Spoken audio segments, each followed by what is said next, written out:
Sikat na apps na pwedeng gawing maskulado ang picture mo dahil hindi lahat ng makikita mo dito sa social media ay totoo. Kung gusto mong malaman panoorin ang video, pumunta sa Play Store. Pindutin ang search icon sa baba. E-type mo dito sa search bar ang Beautycam. Pindutin ang Beautycam na lalabas. Ganitong icon ang pipiliin ninyo pagkatapos mong ma-download. Pindutin ang Open. Pindutin ang Agree and Continue. Pindutin ang Beauty. Piliin ang Allow All. Piliin mo yung picture mo na gusto mong i-generate. Pindutin ang wardrobe na nasa baba. Kung babae ka, pwede ka rin pumili dito kung anong style ang gusto mo. I-swipe mo lang pakaliwa.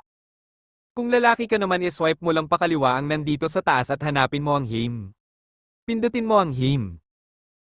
Pumili ka dito kung ano ang gusto mong style. Ang pipiliin natin ngayon ay itong may muscle na naka-white sando. Pindutin mo ito. Hintayin hanggang umabot sa 100%. Pagkatapos ma-generate, pindutin ang check na nandito sa baba. Pagkatapos pindutin mo ang save sa taas. Paalala lang, libre po ito basta sundin lang ang tutorial na ito.